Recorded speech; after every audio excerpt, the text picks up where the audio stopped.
আপনারা যদি একদিনের জন্য প্রধানমন্ত্রী বানা দেওয়া হয় দেশের, আপনি অটো রিকশার জন্য কি করবেন, কি পদক্ষেপ নেবেন? এটা একটা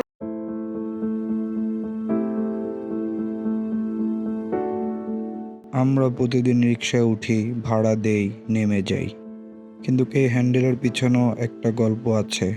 আছে একটা পরিবার, একটা স্বপ্ন। চলুন আজকে সেই স্বপ্ন, সেই পরিবারের গল্প শুনে আসা যাক।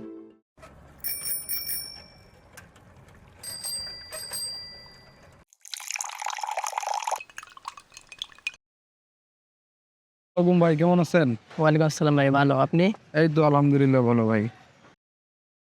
তো কখন বের হলেন? সকাল সকাল 7টায়। 7টায়। দেখি আপনি ডেলি রুটিনটা বলেন, কিভাবে শুরু করেন?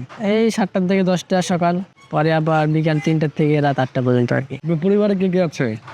পরিবারে মা, বাবা, ভাই, বউ আর বাচ্চা। আপনি কত বছর ধরে রিক্সা চালাচ্ছেন? প্রায় 1 বছর। এর আগে কি করতেন? এর আগে গার্মেন্টস চাকরি করতাম। পড়ালেখা কত দূর ভাইয়া? BA first year.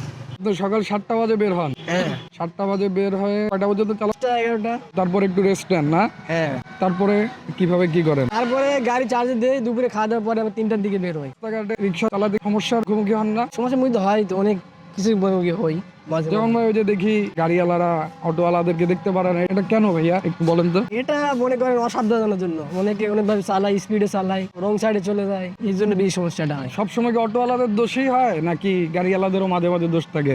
দোষ তো সবসময় অডালারই দেয় মানুষ। এখন আপনার মধ্যে কি সবসময় কি অটোওয়ালারই দোষ? না, আমার মধ্যে সবসময় অডালার দোষ হয় না। এটা হলো যারা অদক্ষ ড্রাইভার তাদের জন্য হয়, তাই তো? হ্যাঁ, যারা অদক্ষ বোঝে না, ডানে বামে দেখে না, এই জন্য বেশি হয় আর কি। সরকার যদি অটো উঠে দেয় তাহলে সরকারের কাছে আপনাদের কি অনুরোধ থাকবে? অনুরোধ থাকবে যারা অটো চালায় তাদের একটা কমিশন ব্যবস্থা করার পরে যেন ওঠে আর কি। নাকি অটোটাকে যদি গাড়ি সিস্টেমে ট্যাক্স বা ড্রাইভিং লাইসেন্স সিস্টেম একটা লিগেল ওয়েতে আনা যায় তাহলে কেমন হয়? তাহলে এটা ভালো হয় আমাদের জন্য। এখন যেমন যে খুশি সেই অটো নিয়ে বের হয়ে যাচ্ছে, যখন একটা লাইসেন্স সিস্টেমে আসবে, সব দক্ষ ড্রাইভার থাকবে, তখন কি বিষয়টা কি ভালো হবে না খারাপ হবে?